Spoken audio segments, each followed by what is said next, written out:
to all of you, and Mr. Khonji and Tibet Khonji, my sincere thanks for this opportunity. Also, my thanks, of course, go out to Rose and Riham, who have been fantastic in the organization. So a big thank you to all of you. And I just want to start the conversation by saying how happy I am in this unprecedented time of Corona that we're blessed with technology. So how many things we wouldn't be able to do today if we weren't in this situation. So thank you, technology. Thank you, Zoom. And I hope that all of you and your families are keeping well in this very, very unprecedented times. And so I'll introduce myself briefly. Rose did introduce me, but I'll just repeat. So my name is Jelena. I'm a management and policy scholar based at the University of Bath in the UK. I'm also a consultant. I'm the vice president of the International Advisory Committee of CAFRAD, which is a Pan-African intergovernmental organization. I work with entities such as the UN Public Service Unit and the World Bank. And I've also had the honor and pleasure of working on Tanfeed. So Oman is very close to my heart, and I look very much forward to giving you my brief presentation on this subject. So let me just share my screen with you.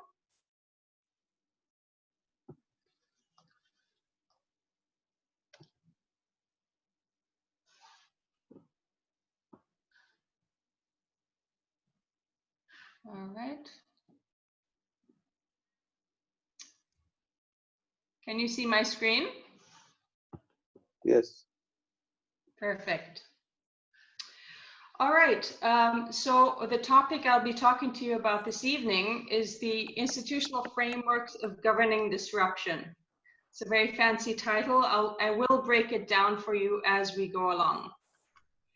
So first of all, today's topic, I'll be looking at disruptive innovation in relation to understanding one's national context, the importance of shared and clear definitions, regulatory agility and consistency, and sustainable development in the fourth industrial revolution.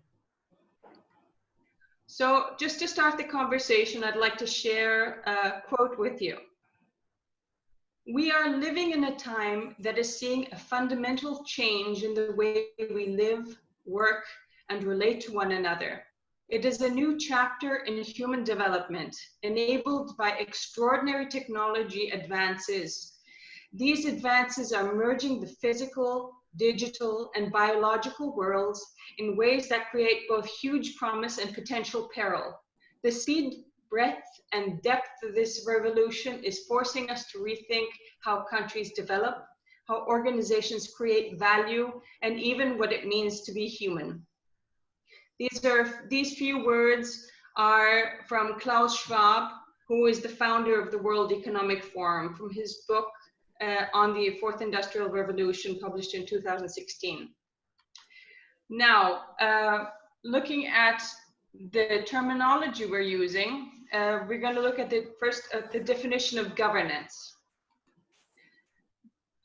So there are many definitions in this area, but I've selected a few that seem relevant to me in this context. Just one moment. So governance is the system by which an entity is directed, controlled, and held to account. Or, sorry. I was just loading technology. Sometimes it doesn't work. Another definition could be the process of governing at all levels of society, be it state, organization, or within a social entity, through formal and informal rules, regulations, and laws, and enforced in a more or less structured manner. A third definition could be governance refers to the process of interaction and decision-making between participants involved in a collective problem that leads to creation, promotion, or reproduction of social norms and institutions. One of my particular interests academically is institutional theory and institutional logic. So this links into my academic interests a lot.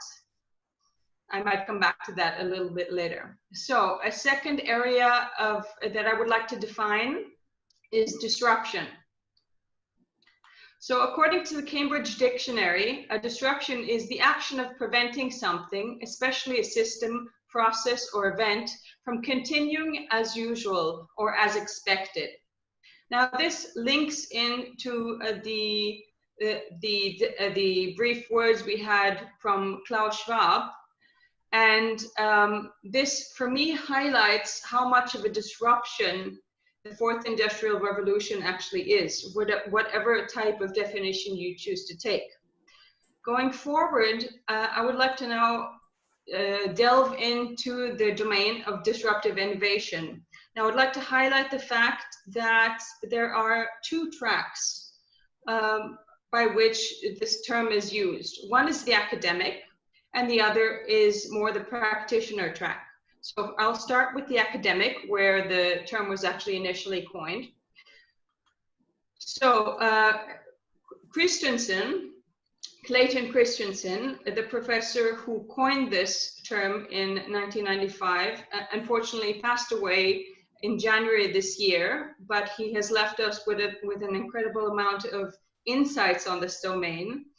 And he said in 2018 that, like other management theories, the theory of disruptive innovation began with an observation that generated a research question. Across industry, leading firms failed to remain dominant in their respective markets. These apparently well-managed firms overlooked something important that precipitated their decline. The initial observation also generated an explanatory framework and related research program that sought to account for certain types of markets and technological change. Now, for the academics among you, this will be a very, very relevant piece of information, as we live by research questions and explanatory frameworks. For anybody who is interested in learning more about disruptive innovation and where it comes from, there are 3 foundational works relevant to the theory of disruptive innovation. And these are the 1995 co-authored piece of work from Christensen, Bauer and Christensen, the one from '96 from the same authors, and then the famous book from 1997. So anybody who's interested in this topic, I highly recommend to take a look at these works. Now, 25 years have passed since then, and the term and the theory have evolved from being a descriptive account of technology change into normative theory of innovation and competitive response. And as I mentioned previously, there's been a lot of work in this domain until now, but for better or for worse, this term has been used in varying ways, creating a widespread misunderstanding of the construct's core principles. So now I'll take you forward and look at how some practitioners define the phenomenon. So Horn said that a disruptive technology, also known as a disruptive innovation, is an innovation that transforms an existing sector or creates a new one by introducing simplicity, convenience, accessibility, and affordability, where before the product or service was complicated, expensive, and inaccessible. Again, for the academics, this definition is way too broad to be able to conduct real rigorous research, because it doesn't have distinct boundaries. But for the layman and for the practitioner, this gives a very interesting and broadly embracing notion of what disruptive innovation is and may be. Again, I tightly link it into the notion of the fourth industrial revolution, and I will be reiterating this point as I go along in the presentation. Excuse me. So, what are some examples of disruptive innovations? For example, I've mentioned several categories of items, the disruptive innovation and what it has disrupted. So, for example, in transportation at the beginning of the 20th century, we had the horse-drawn vehicle or horse-drawn carriage, which was substituted, so to say, on a large scale when the Ford T model came into being, because it was very cheap, it was accessible, and it really changed the way that private transportation worked. Another example is video. So when before, maybe some of you remember that we used to have video rental shops like Blockbuster. It used to be a physical location. And as soon as video streaming came in, a lot of these stores went bankrupt, and people just didn't have interest anymore in renting video cassettes physically. Another example is communication. Home telephones. I don't know how many of us have home telephones anymore, because most of us use mobile telephony. I do a lot of my work and a lot of my communication via my mobile telephone, and I do not have a home telephone anymore, and I don't know that many people who do. So besides the fact that these the disrupted markets, of course, there was an impact on the companies that were providing the service or creating the products. But if you think about it, all of these disruptions drastically changed the way we all live. They changed the way how we communicate. They changed the way how we live our lives. They changed the way how much we have to carry. While before we had to carry a CD, a telephone, and a photo camera, now we all have smartphones where all of these things are in our pockets. We don't even need to carry a bag for these things anymore. So it has, these disruptive innovations have really impacted all of our lives, whether we realize it or not. So going forward, I'll go into the considerations for governing disruption. So how do you do that? It's a million-dollar question, as they say. So from a practitioner perspective, we could look at it in terms of a SWOT analysis for starters. So identifying the strengths, weaknesses, opportunities, and threats of any disruptive innovation or innovation per se. So mind you, when I talk about the SWOT analysis, I break it down into intrinsic and extrinsic items. So the strengths and the weaknesses are one level, and the opportunities and the threat are the other level. So how do we populate this SWOT analysis? That again is the million-dollar question.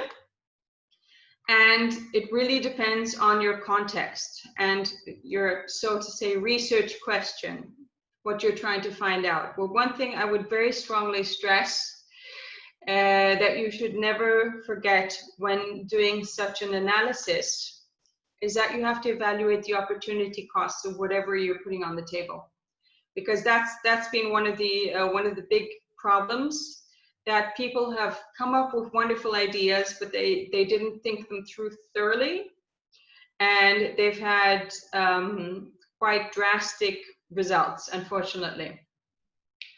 So the first point I would say is understanding one's national context. So what does that mean? A national context can be so many things. So we can break it down into various areas that you could consider. For example, what is the political structure and stability of the country you're in? What is the legal framework? What is the judiciary framework?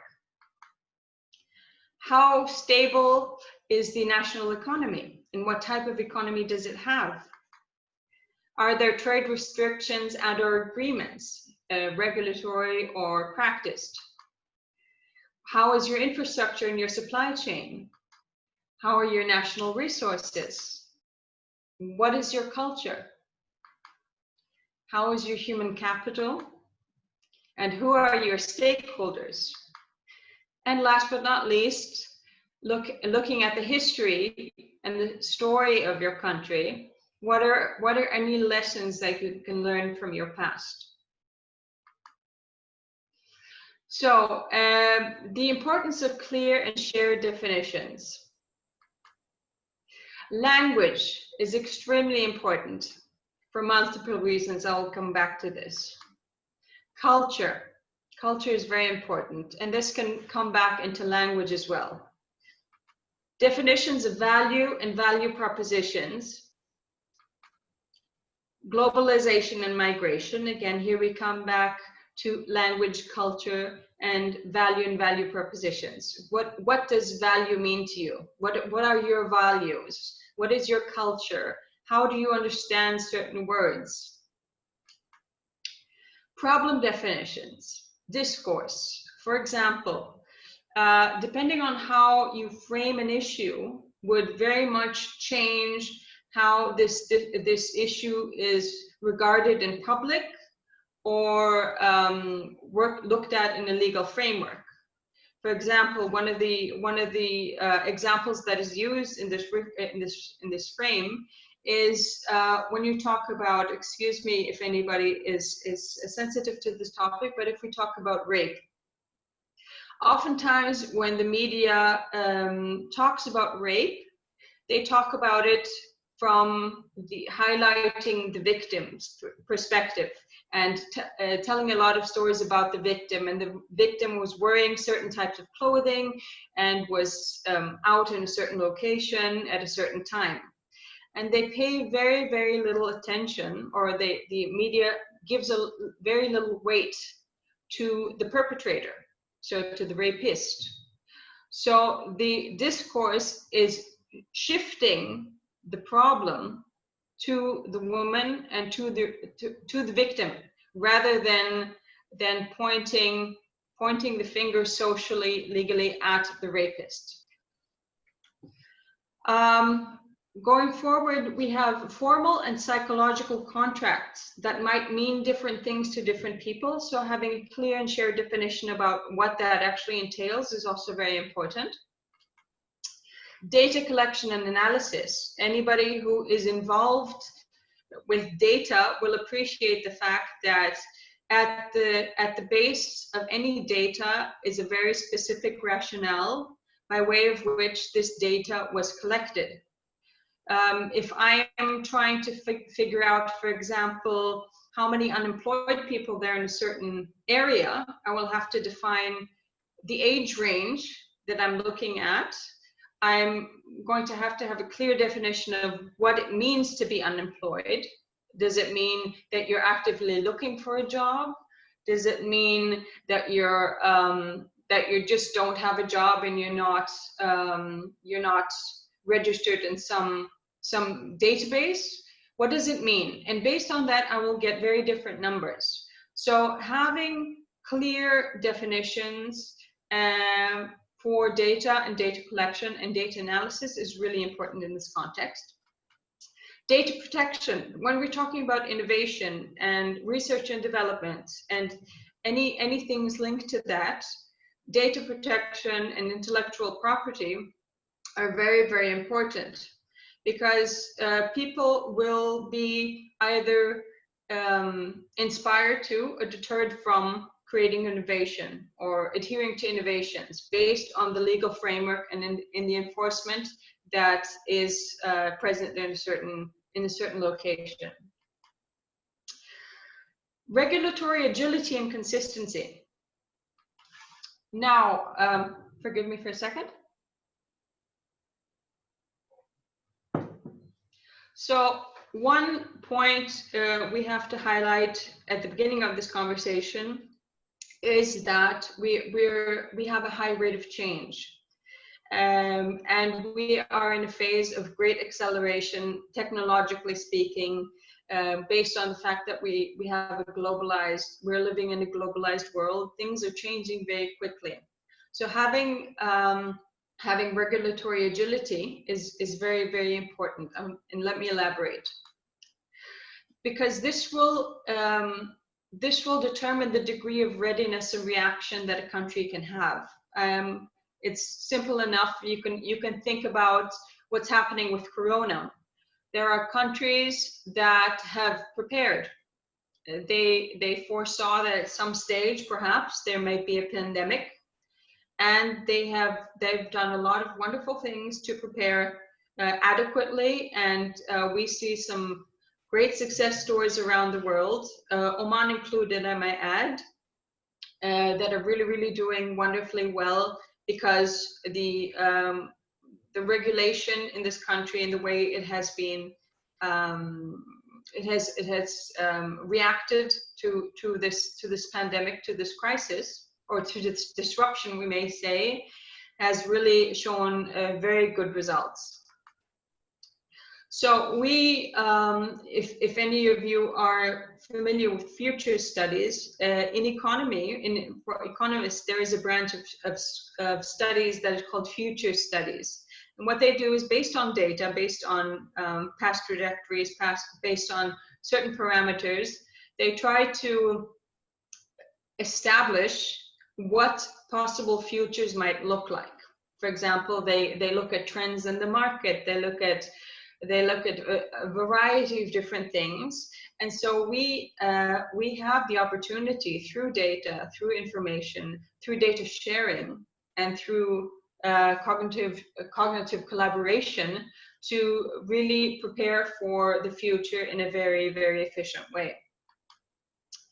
If you look at the market, so especially private sector and the capitalistic approach to work and to industry, the time is money is a go-to slogan that people live by. So speed and reactivity, also within the regulatory frameworks, is really, really important today if you want to stay on the cutting edge and keep your country on the cutting edge of innovation. There's a lot of global competition. So of course, depending on what you want to do, what you want to specialize in as a country, and what trajectory you want to take, that is something to keep in mind. How do I face and compete globally, if that's my intention? What is your identity? So identity of a country is very important, because it means how you want to be seen, how you see yourself, how you identify, and how you consequently create your governing structure to create that shared sense of identity. So for example, when you're looking at identity, you can look at power structures, and you can ask yourself, in my country, is my economy government driven or private sector driven? And so based on whether it is one way or the other, or whether it's one thing and I want it to become the other way, I will have to make some regulatory decisions that will enable that transition, or enable whatever version of economy that I want to have to be fruitful and to be good for whoever is partaking in this. Again, it's having a good regulatory framework and regulatory agility is very important in the facilitation of innovation. And to do this, there needs to be a clear conversation of where to set boundaries. For example, going back to Corona, we're all hoping that very soon we'll have a vaccine for COVID-19, but countries have different regulations in terms of how research can be conducted and how testing can be done. Some countries have already engaged now in doing human testing of potential coronavirus vaccines. And it's up to the specific countries to decide where they set the limits. Do you want to allow, for example, genetic testing or genetic manipulation? It can have ethical implications. It can have moral implications. So these are all conscious decisions that a country has to make moving forward. Again, intellectual property. If I'm investing a lot of time and money into developing research, developing new technology, what have you, I need to be sure that I'm working in a framework, in a context where my intellectual property and my investment of time and resources will pay off, or that I will have guarantees in this sense. Ethics, again, as I was mentioning previously, every country has to decide for itself where to set ethical boundaries. Yes, of course, if you open up the opportunities very broadly, this might result in some very, very interesting research and innovation. But whether that is in line with your country's identity and with the creed and the morals of its inhabitants is entirely up to you. So, looking at the sustainable development and the fourth industrial revolution. Looking at some definitions, the UN described sustainable development as having been defined as development that meets the needs of the present without compromising the ability of future generations to meet their own needs. Now, putting that side by side with a view on the fourth industrial revolution, again by Klaus Schwab from 2016, who says that the fourth industrial revolution is blurring the lines between the physical, digital, and biological spheres. Now, how, excuse me.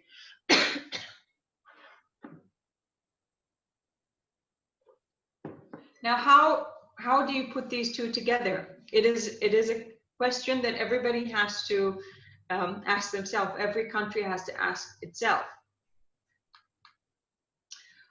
So in this regard, we can have several different thoughts. One is that the fourth industrial revolution brings with it many opportunities and many threats. This is both on a national level and on a global level.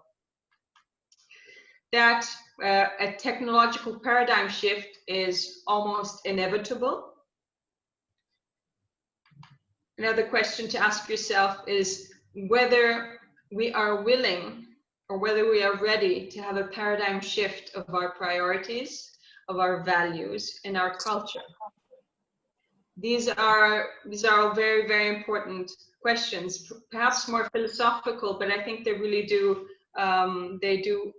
entail a lot in regard to how countries are governed or how entities are governed. The question, how do you envisage tomorrow? Do you have a true north? Do you have a shared true north? Is it shared by the multi-levels of stakeholders that are in this conversation?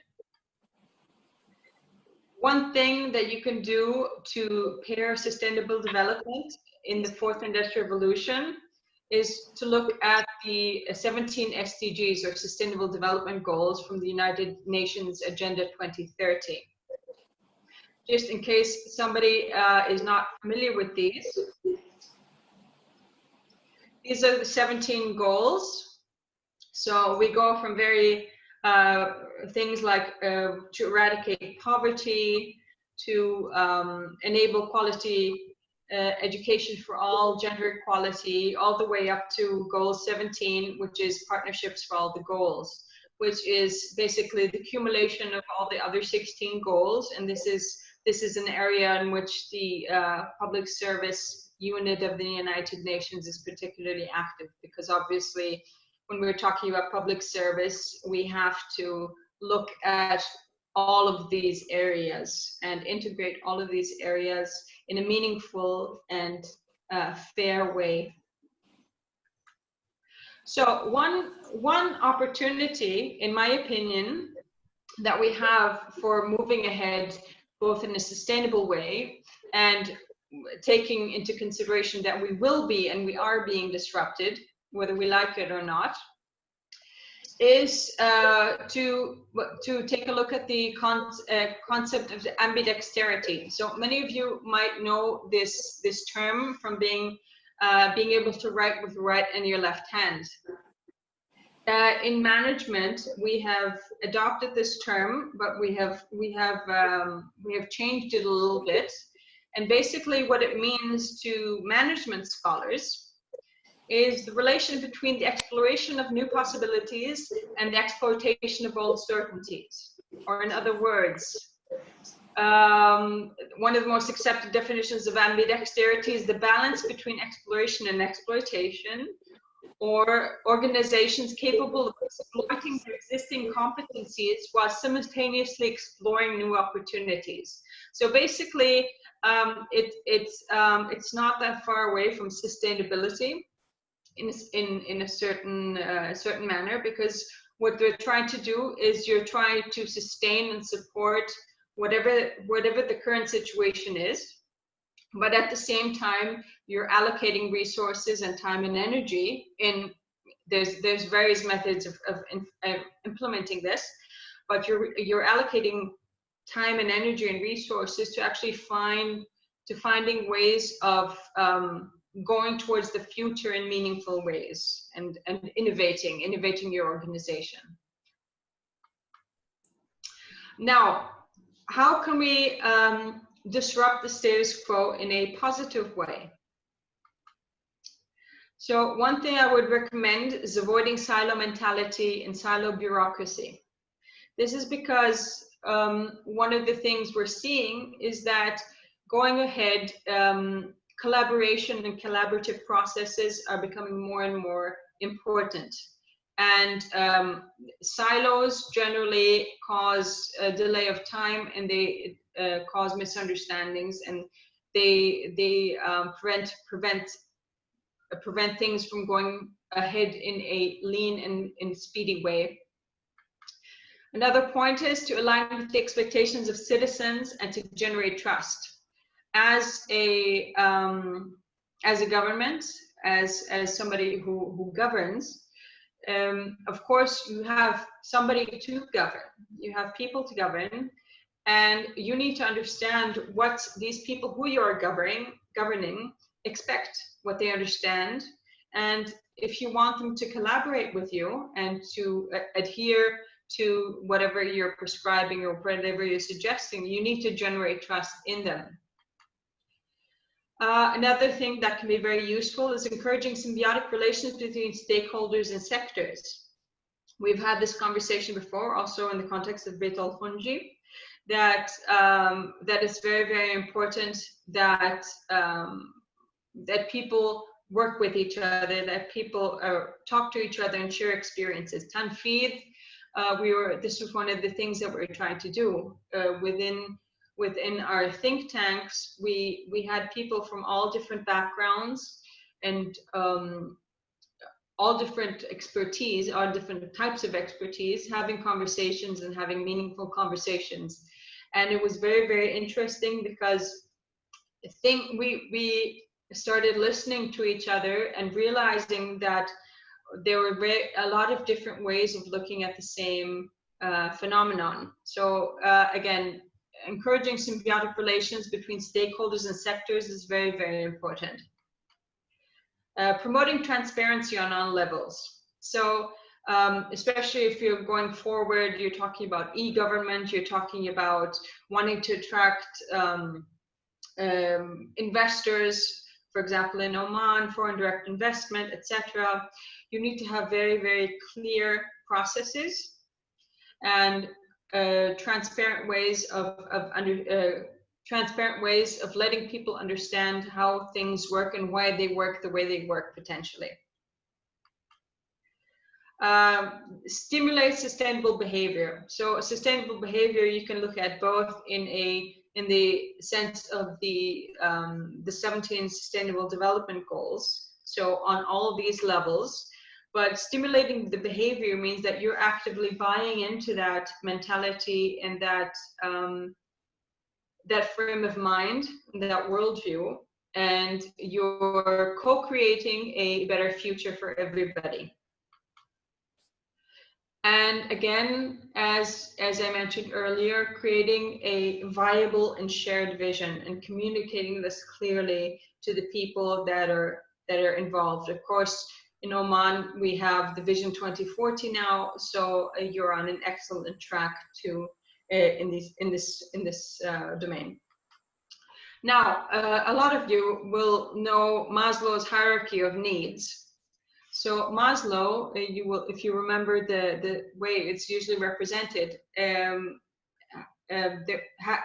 created or conceptualized a type of a pyramid, which goes from the basic needs, which is the bottom of the pyramid, in layers up to the higher needs. So at the bottom, we have the physiological needs, so food, shelter, etc., all the way up to the self-actualization needs. So if you think about going ahead sustainably, you can break this down into various ways, because no matter where we are in history, these things, whether you agree with Maslow's interpretation or not, these things are definitely part of what we need to survive, at least at the lower end of the spectrum. So I've broken it down into 3 levels. So the macro, the meso, and the micro level. So when you look at the micro would represent, let's say, the individual level. The meso level would be more the societal level or the organizational level, potentially. The macro level would, in this case, perhaps be the government of the country. Now, how is this conceptualized? So both the macro level can help both the meso level and the micro level achieve or arrive at a certain point within this hierarchy of needs. And the meso level, in a certain way, does the same for the micro level. So I call them enablers. And what does this do? Considering that both the meso level and the macro level are populated with people who are within the micro level, the happier they are, the more they have fulfilled their higher needs, the happier they will be, the more satisfied they will be, and the more productive they will be. Consequently, the micro level can contribute to improving both the meso level and the macro level. And the meso level can consequently also help the macro level as well. So what are the key points? The key points are that you need to understand your national context before going further in any form of fashion. You need to identify the stakeholders that are within the conversation. And you need to share the relevant responsibility and create a culture of ownership on all levels. You need to have people participating. You need to assess opportunities and threats. This is, again, very context specific. And you need to have and generate good data so you can improve your strategy by creating informed scenarios. If you have unambiguous definitions and consistency within this domain, that also helps a lot, because that facilitates the shared understanding of various areas.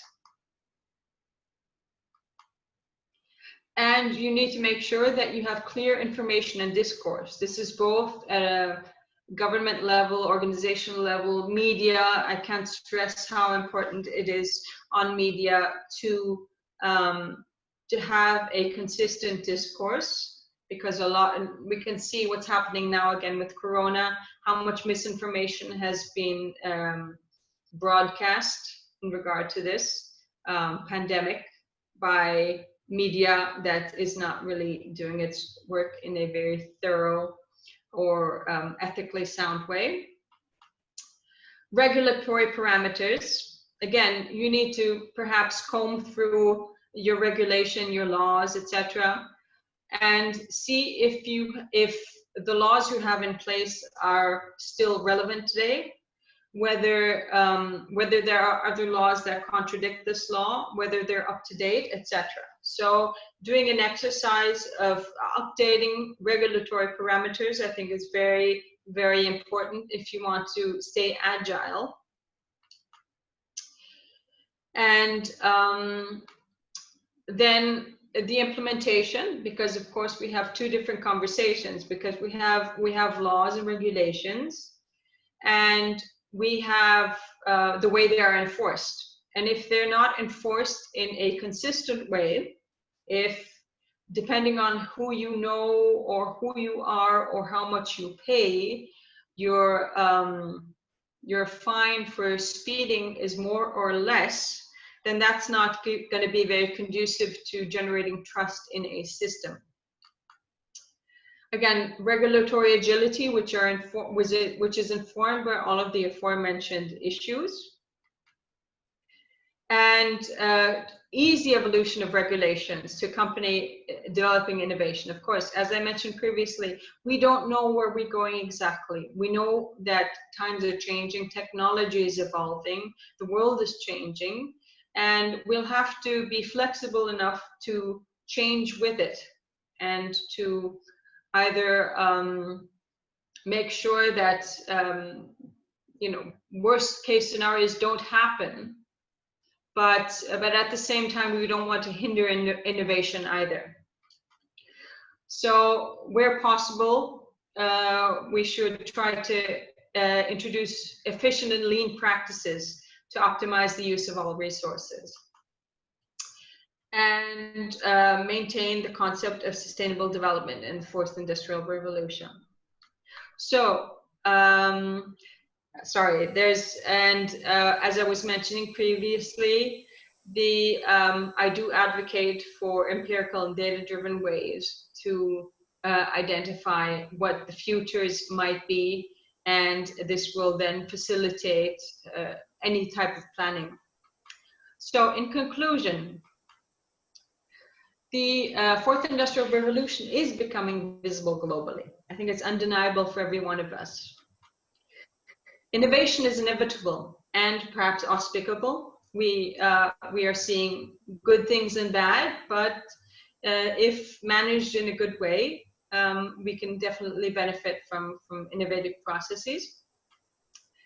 And the speed of technological development continues to increase exponentially, whether we like it or not. So even if we, in our own context, are not developing, if we're not innovating, we will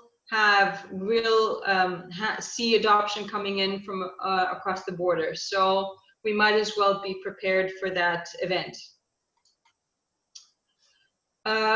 How the fourth industrial revolution will impact single countries and single contexts really depends on what their situation is and what their framework of governance is as well. We don't know how industries will be impacted, as well as we don't know which products or services will be disrupted, and we don't know how individuals will be impacted. So, but what we do know that it's necessary to develop sustainably on all levels. And therefore, just as a takeaway, I would really stress the fact and underline the fact and highlight the fact that preparation, agility, ambidexterity, those things are recommended at all levels of society.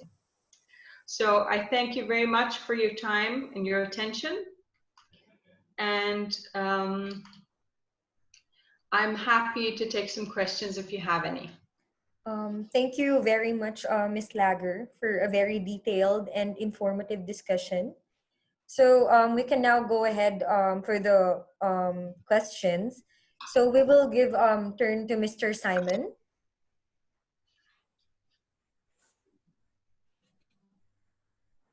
Hello, Mr. Simon? Yes, I demuted myself. I was saying, what an honor it is. See, I left university in Paris in 1968. And I can tell you this is one of the best university lectures that I have had since then. It shows the depth, it shows the rigor, and what I enjoyed, and I always enjoyed in my life, is the stress put on definitions. I think it is, you know, I used to teach my children mathematics and other stupid things. And I said, once you understand the definition, you've solved 40% of the problem. You say a theorem. What is a theorem? You know, let's agree on definitions. And the stress that has been put on definitions is remarkable. That's in the outside, in the depths of the inside.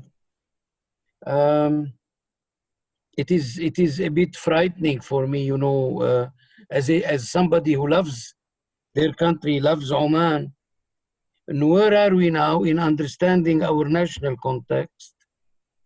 Where are we in setting unambiguous definitions and consistency?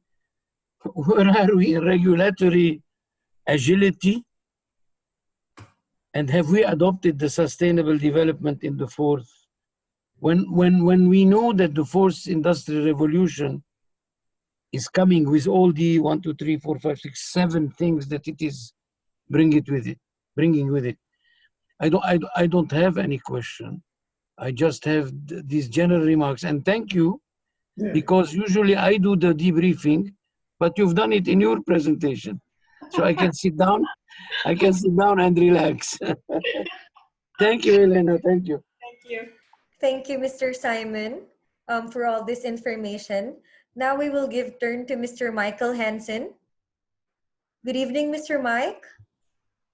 Hello, Rose. Thank you, Miss Jelena, and thank you, Mr. Khalil, for this opportunity. So you've given a great presentation, and thank you very much. And if anything, after all of us having lived through the last 4 months with the health pandemic, and now we're looking hopefully to coming out of it over the next 4 to 6, 8 weeks, and probably moving into some sort of economic situation because of low oil prices, and then listening to you and technological change with the fourth industrial revolution as the next bit. May I ask you to comment, please, if tomorrow we wake up to hear that there's disruption, say from China, cancelling the peg with the US dollar. Now we're here in Oman, we're in a great country, great people, but boy, we're small and we're being buffeted everywhere. Health, economic, technological, and so is every other country. Mm-hmm.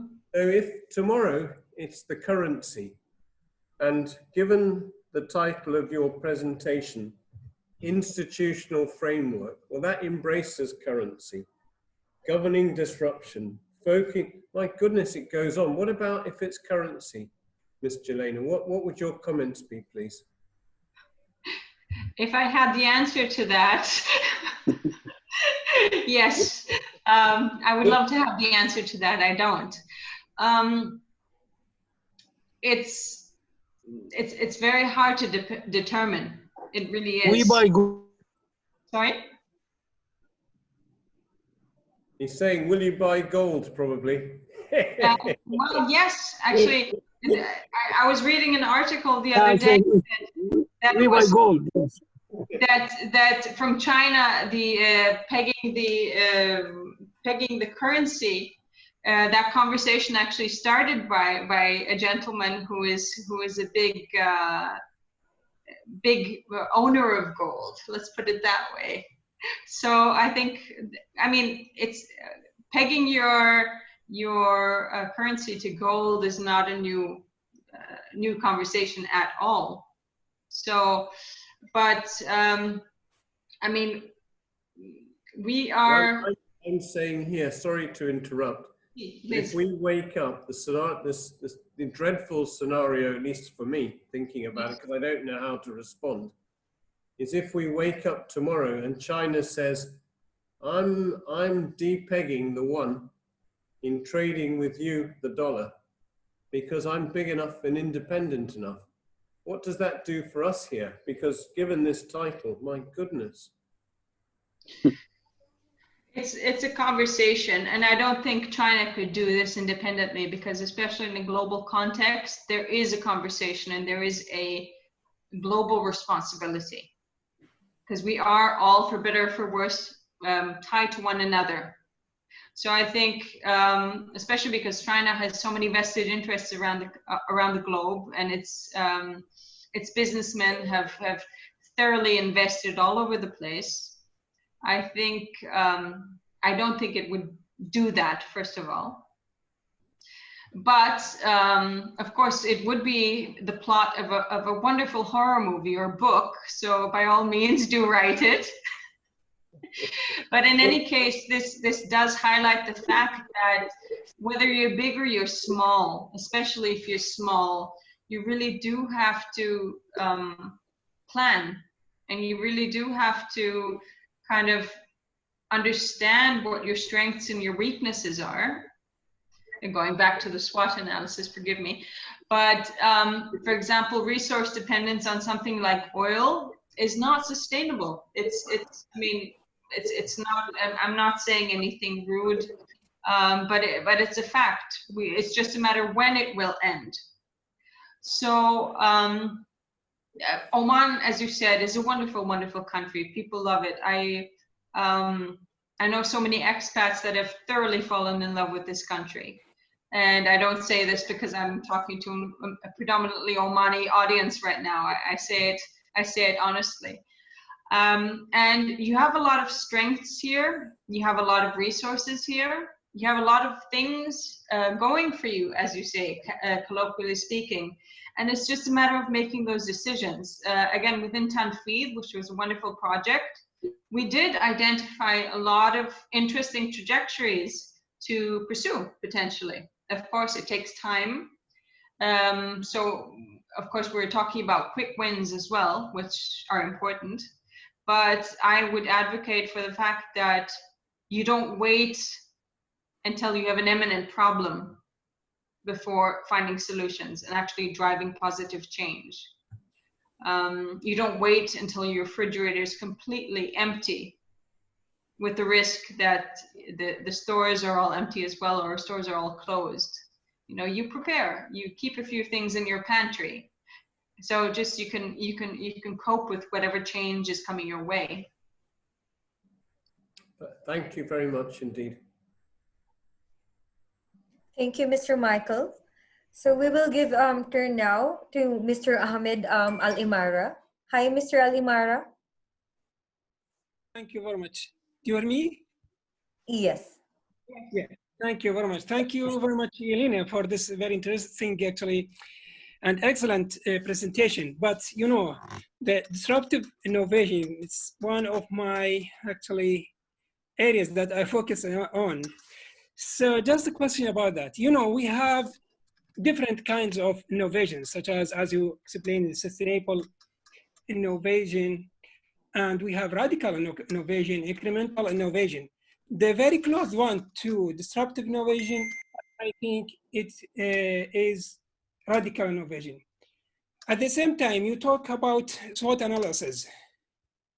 So how to connect between these, between disruptive innovation, radical innovation, and SWOT analysis? In my view, I think we can't predict about radical innovation because we develop something too big, actually, development, but we can't predict about it. We feel some problem, for example, in anything about cars, airplanes, something like this, and we can do something as radical innovation. But for disruptive innovation, I think it's still vague. We can't predict about it. We can't use SWOT with it. Do you agree? I think it depends on the area, because of course, if you look at disruptive innovation, if you take the classic definitions, basically you're looking at innovations that come into the lower end of the market and that are maybe more cost effective, but that are not adopted by the bigger organizations or the dominant organizations because there's not enough market or interest to invest there.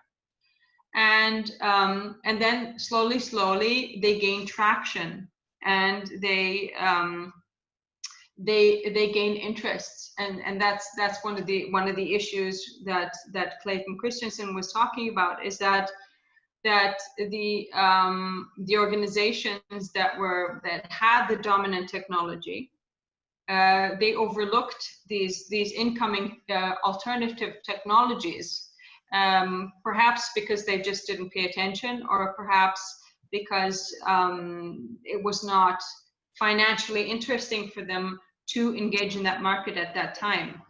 So I think in the case of disruptive innovation, there are indications. You can draw potentially a parallel with fashion. You have in fashion what you call fashion scouts. And so these are people that travel the world and they look at trends they see on the streets, trends they see in certain groups. And then these trends inform what the fashion designers actually put on the runway. So with the same kind of dynamic, you can have technology scouts that keep their eyes open about what is gaining traction, even in a niche. You know, they can say, well, we have this new technology for, I don't know, virtual reality or what have you. And people are starting to talk about it on social media. And in fact, social media, I think, is a really, really important tool to determine the development of technologies, because who are the early adopters of technologies? They're usually what we call techies, or they're very tech savvy people, at least. And these people are often very active on social media, in certain platforms at least.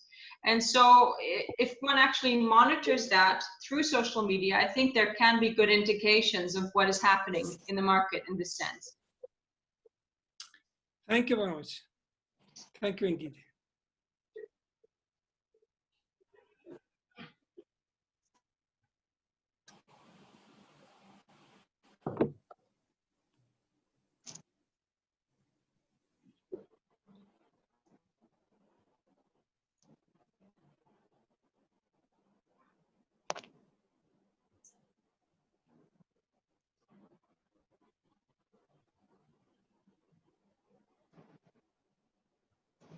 Rose, who is the next person, please?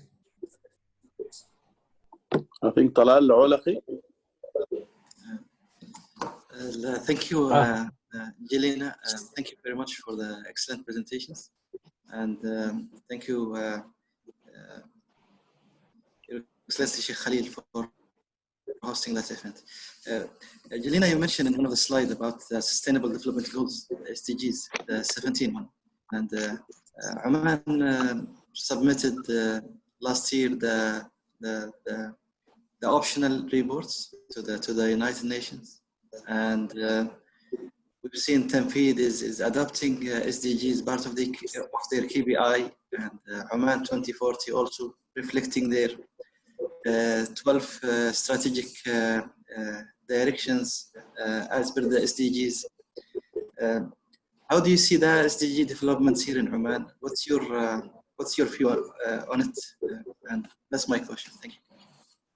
I think you're doing very well. Of course, if you're looking at the SDGs and their indicators, they have very, very specific targets.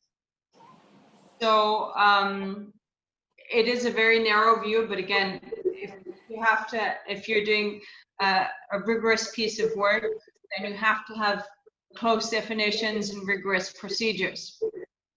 I think Oman is doing very well.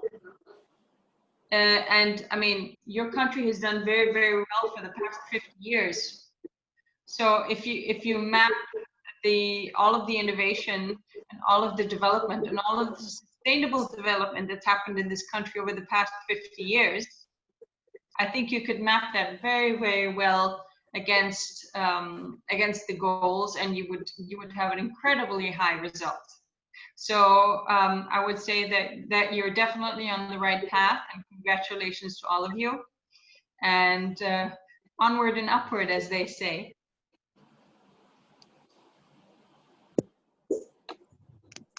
Thank you so much. Warith Al-Kharousi. Yes, Mr. Khalil? Yeah, I think Warith Al-Kharousi wants to speak. Yes, sir. Mr. Warith? Yeah. Can you hear us? First of all, yeah. Can you hear me? We hear you logistically. Yeah. Okay. Anyway, first of all, I'd like to thank you very much, Sheikh Khalil. This is my fifth Majlis during this Khonji situation. And actually, I've learned a lot. And I see that also Jelena has given an extremely good presentation. And you guys think to put the right context and the frameworks that Oman has.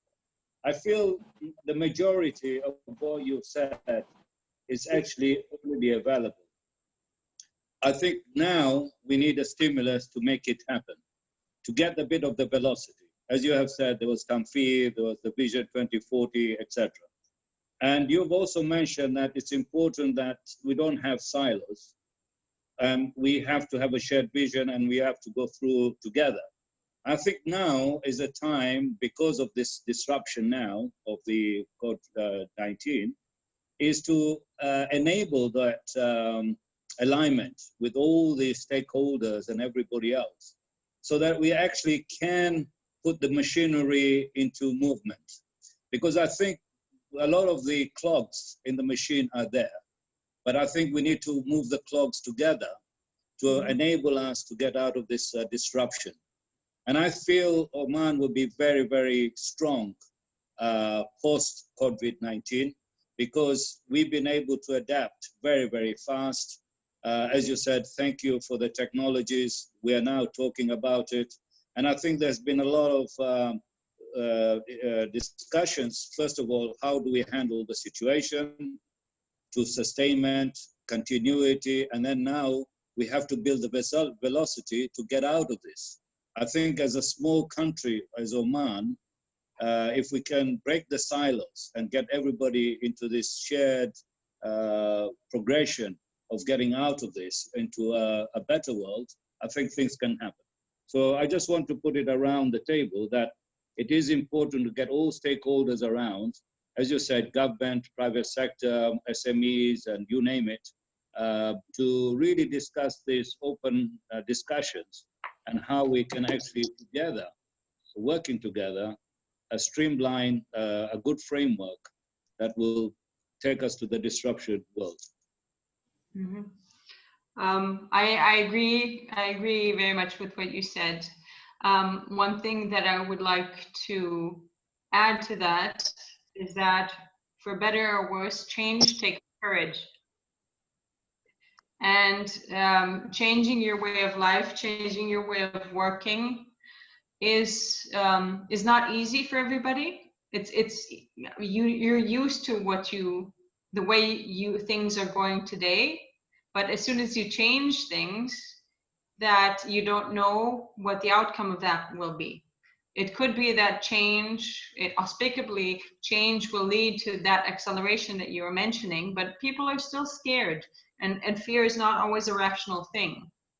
But one thing, living here and experiencing the society here, which I find very interesting, is that, and I find it very promising as well in the context of developing or leaving the silo mentality, is that we are living in a very collectivist society. People love talking to each other. People love having conversations. People love engaging. Not like in the West, where we have a lot of individualists, and they are very selfish with what they know and what they have. So from that perspective, I think if you hone that network and that spirit of collectivism and use it for improving the country and putting the country on track together, I think you'll have wonderful outcomes in very little time. Thank you for that. Thank you. Thank you very much, Mr. Wari. So we will be giving turn to Dr. Lamia. Dr. Lamia, hi, good evening. Hello. Hello. Can you hear me? Yes. Yes. Okay, so I've never spoken in one of these. I had a few questions. First of all, thank you so much. It was really, really interesting. I come from an academic background as well, so I really enjoyed your presentation. Just kind of digging deeper, this is something that I just mentioned in the chat. The Maslow's theory. It's quite, if you know the background of it, it's very Western in its framework and its conception. So when you talk about the several layers, I don't see that a person's like the people's like their physiological components is one of the most important things and one of the basic needs. For some people in the context of, let's say, Oman, Islam or religion or spirituality is very, very important. It's a very important need. So I think that's something that's lacking, and it's kind of a backfall for the Maslow hierarchy. Also, in terms of the SWOT analysis that you mentioned, we always do the SWOT analysis, and we're looking at the weaknesses, the strengths, and what have you. But we're basing it on data that is in many ways not, first of all, full. So we don't have the full context. So we're just basically playing with jigsaw puzzles that are missing, and we don't have the full framework, you know. So how do you move beyond that? How can Oman, build upon its analysis with this kind of lack that it has in so many ways? That's basically my question. I don't know if it makes sense. No, it makes a lot of sense. And again, I come from a background of institutional theory and institutional logic. So I talk a lot about culture and the way we interpret our surroundings from that perspective. Yes, you're perfectly right. Maslow's theory is very Western. That is one of my arguments within academia. And one thing that, if there are any academics among us here, I mean, obviously there are, but to the academics among us, please publish, because and publish in English if possible, because the world of academia, especially coming from the British context. Of course, we have to kind of build on the shoulders of giants. And so we build on whatever literature, whatever peer-reviewed literature is available. And, the more impact, the higher impact factor a certain journal has, the more it's considered a valuable citation or reference. And one of the big problems with that is there's not a lot of academic literature coming out of certain parts of the world. The Middle East included, Africa included. As I said, I work with a Pan-African intergovernmental organization. And so we work also within consultancy, we work with a lot of notions, with a lot of frameworks that were generated in the West, that were conceptualized in the West, and maybe if you translate them from Germany to France to Canada, maybe you can do that perfectly well. But when you have different cultures and different interpretations of life and different priorities, as you were mentioning, Dr. Lamia, that religion, especially in this holy month, is extremely important for people, and sometimes it goes beyond beyond physiological needs. It's more important for you and your relationship with God than it is perhaps to do other things. So yes, you're perfectly right. There are many limitations, but again, it's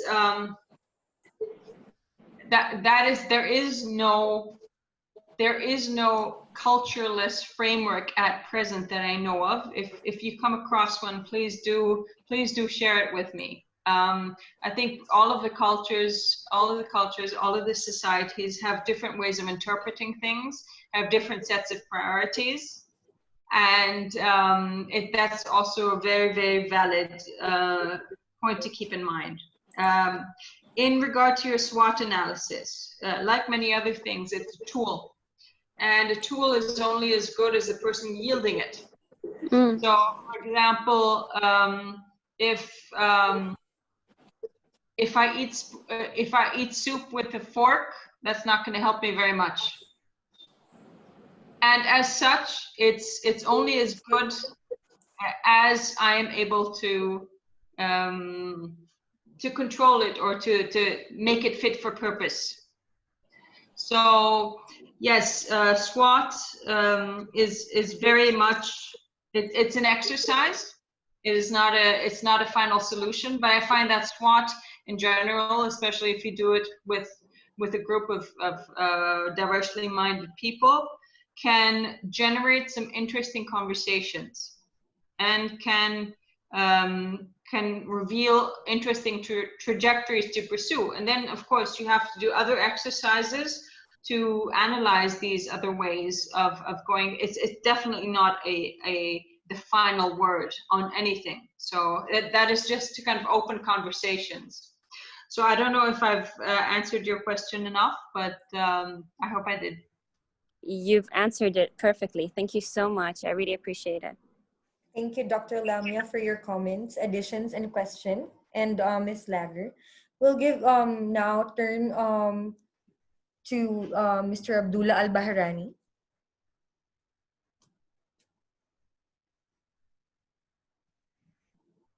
Hello, sir. Maybe he's not there. Well, Umayma? What about Umayma? Yes. Mr. Umayma, your turn now, sir. Abu Yusuf. Hello, Mr. Umayma. Who else wants to elaborate? Be careful, maybe it is mute. Actually, sir, I already unmuted it. Mr. Okay. Umayma, can you hear us? No. Mm-hmm. Anyway, talking about socio-economic dialogue and including in Tanfid initiative, which we think that was the last one we have done here in Oman. But just reminding everyone that we have started early in 2000, the symposium to find solution for the unemployed Omani. And there were a lot of recommendations toward that. And we have, I think, achieved a lot in Oman in this venue. But yesterday, we had a good session about e-learning, for example. And then now everyone is practicing everything in remote. But that doesn't mean that we will continue, because this session is supposed to be with Jelena here in our Majlis. But unfortunately, that we could not manage. I remember we had fixed a time for that, but because of Corona, we have stopped it. But luckily, by using this technology, so there is advantage and there is disadvantage, and it proves all the time that sitting together is different than talking in remote. but still, I think we are achieving, let us say, maybe up to 75%, instead of just saying, we cannot do anything. And I think many things has been achieved during these days, but again with limited. For example, ministries are with 30% capacity, banks are with 30% capacity, and so on. So the 30%, they have accumulated a lot of pending work, which disturbs the business. So we hope that Corona, I mean, there is no end for Corona. I understood yesterday that this might take 2 years. So we have to be careful all this time. Even if we start traveling in September, there will be a lot of restrictions on us, same like what happened in 9/11. There are a lot of measures, to be taken in the airports. Things will be very careful. So universities are affected, the schools are affected. You cannot get everything on e-learning, for example. So thank you, Jelena, again, for being with us tonight, and we hope to see you in our Majlis very soon. My pleasure, and thank you so much for having me. One thing, just an exercise that every one of us can do, because we all have different lives, different professions, different priorities, and dealing with this situation is different for all of us. Some people are very psychologically impacted, other people can go about their business very easily. So again, there's an enormous spectrum to deal with. But I think it will be useful for all of us to reflect on how we can make the best of it. With all the problems it's posing, with all the complications. So we've now proven through these 5 sessions that Majlis Al-Khonji can also be done remotely. Yes, you have to give up some things, of course, but it's good to know that. It's good to have that as an option. Government has been trying to implement e-government for a while now. This is a perfect opportunity to test that. How does that work at full capacity? Universities and schools have gone to online teaching, pros and cons, it's all work in progress. And there's so much we can learn right now. And so some things, yes, we'll go back to the previous practices, and that's the best current option.